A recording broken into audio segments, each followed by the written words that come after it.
For the repair of oxygen analyzer unit, the following procedures were necessary.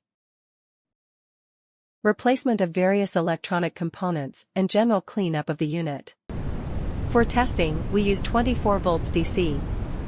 When we turn on the power supply, the unit reacts accordingly, and we can see the LEDs on the unit lighting up. No further testing is possibly due to lack of additional units.